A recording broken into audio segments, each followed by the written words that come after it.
Hello and welcome back to the PLP. Nice quick one this midweek as part of a double header. Today is just a couple of NLP games, as you can see there. We've got Gourlayverpool away at Leicester C, and that I think will follow the headline act, an all-draft affair between Liam's Manchestaff Utd and Tom Netcruise's LuTom. And obviously I'll go through a few details once we're in that game, but it should be a good one. And of course they'd maybe look a fool immediately by going to the other game first. It's fine, save the best till last.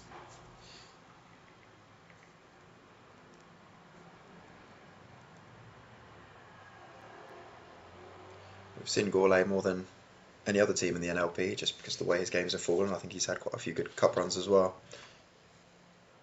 Still fighting in the FA Trophy and I think the FA Cup as well. As you can see there, firmly rooted inside the playoffs. I'd have said automatic was unrealistic, but with OTP Craig recently dropping a lot of points and opening the door very widely for Merseyside, it's proved that things can get upturned, and that won't help.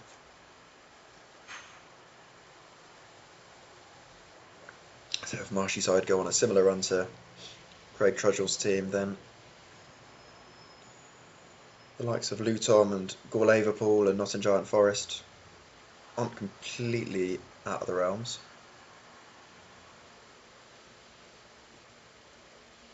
A loss here would not help that cause though. I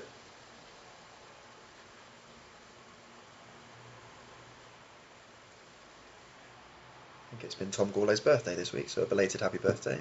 Hopefully Leicester C don't continue to ruin it.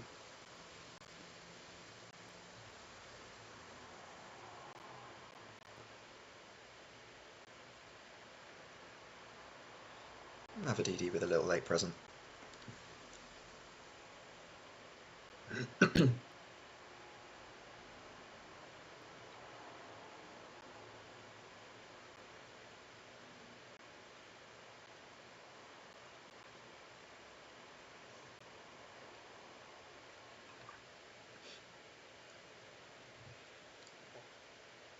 The second part of the double header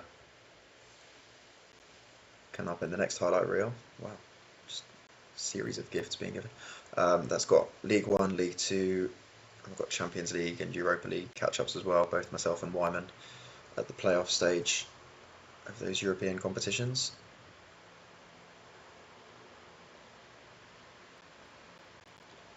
Sneaky red card in there, I missed that.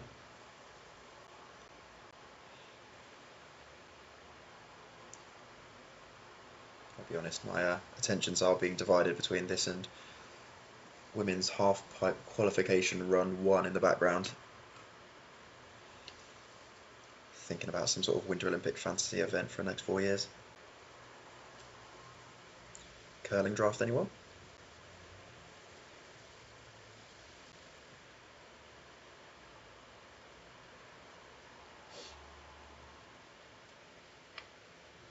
So yeah, Stephen Whittaker, I think was released or let go by the Connor or OTB Craig. I think it's the latter actually. I can't remember if he started at Norwich A or Norwich C, but I think it was C. Either way, sent from one of our drafters to do Gourlay a favour. Going in for the kill, suddenly moving to a 4-2-4. Aggressive work from Maresca.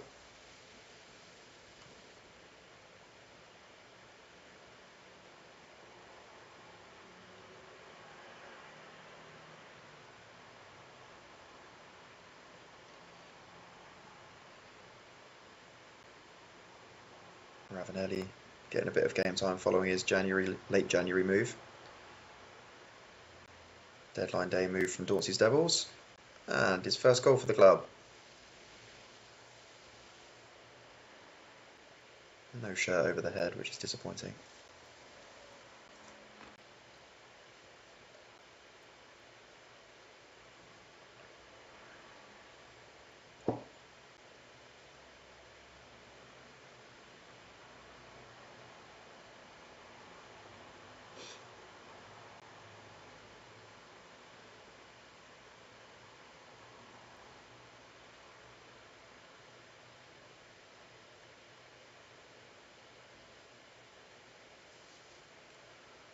Hat-trick for Werner. Justified draft pick there. Was at Marshy side for season 1, let go last summer, picked up by Tom Gourlay. 12th goal of the season, not a bad return for someone renowned for not being able to finish anything.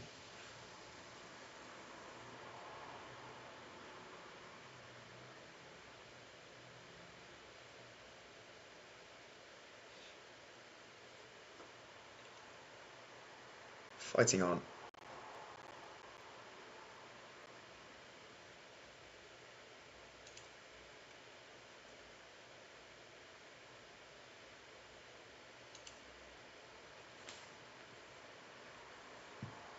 Now it's that big game as I was mentioning.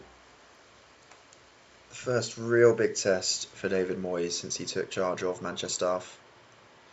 Liam plucked him out of a pretty unsavoury bunch. It's given him till the end of the season where he'll make his final decision on who he wants long term. And he needs wins quickly to get back into that playoff picture. He's not far off, still within touching distance. I think Moyes is undefeated, but there have been a couple of draws amongst those, I think 3 league games that he's overseen so far. And this by far the sternest test. LuTom, very much an informed team in the NLP.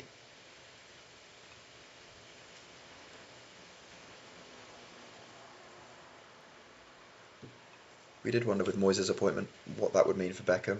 Obviously Liam spent a lot of time making sure that he was going to play right wing back. But you'd think he's more potent there.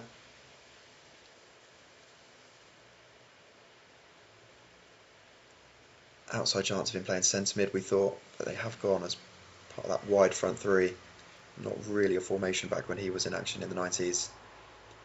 Turns out he'd have been alright at it.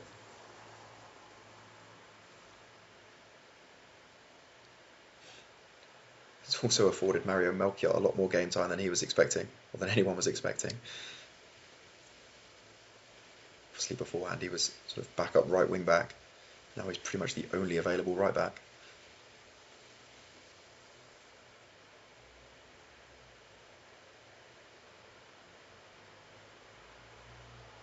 The interesting selection decisions for LuTom, he loves me going on about this, is the centre back pairing. Today it's Van Hecke partnering the ever-present Tom Lockyer. There's only one guaranteed space in that team, and that belongs to the club captain, as we all know. Something that Director of Football Tom is 100% behind.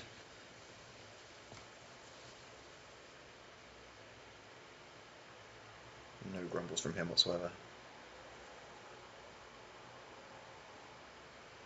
Goal scorer Matheus Nunes actually would be a very close second to being on second name on that team sheet. He's been immense in the last few weeks. Pretty much scored every time we've highlighted them. God, Mario's having a great time. What a ball! He was at Dauntley's Devils for a bit last year.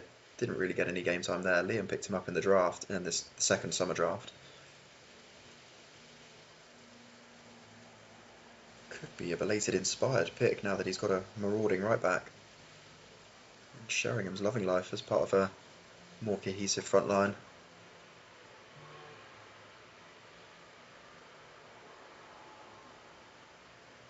And it's 3.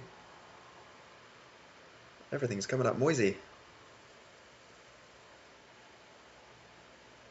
Just peppering crosses into the box.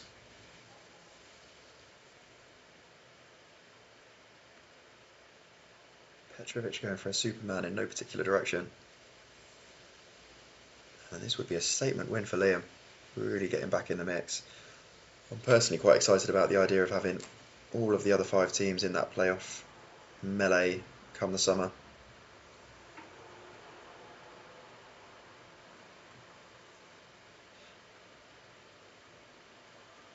It'd be a shame for one of them to miss out.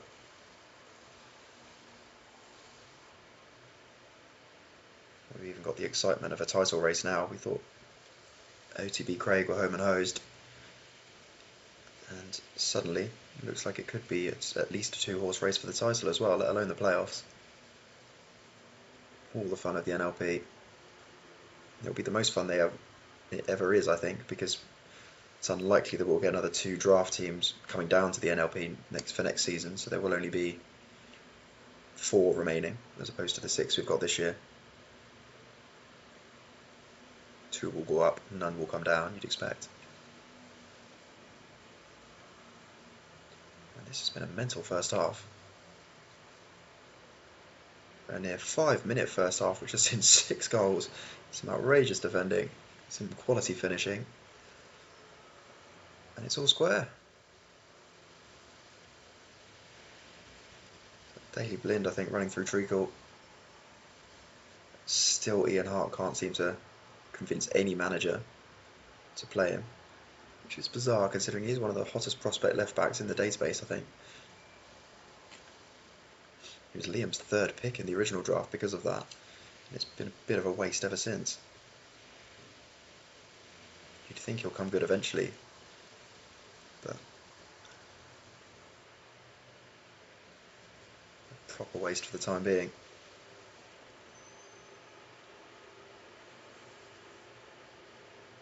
And all that talk about playoff credentials has been upturned. A slightly less marauding right back in the form of veteran Chaluka, but just as impactful. Alvarez continuing his good form. Still my pick of the acquisitions for the 4 newbies. How on earth he's managed to get Julian Alvarez essentially outside of the top 500 players. There's Ian Hart.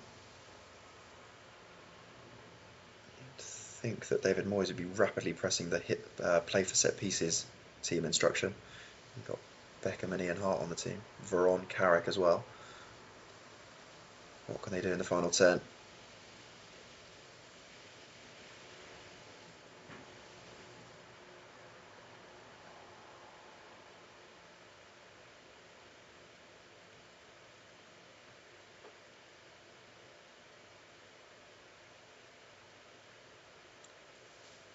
It's bizarre that Veron isn't getting the nod ahead of Kagawa to start these games.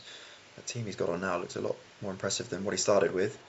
But alas, we're heading for a first Moyes defeat and a really important win for LuTom. Massive to continue their momentum. Fair play. Lovely assist for Tom Lockyer as well, we shouldn't overlook. Damaging for the home team, as we'll now see from the league table.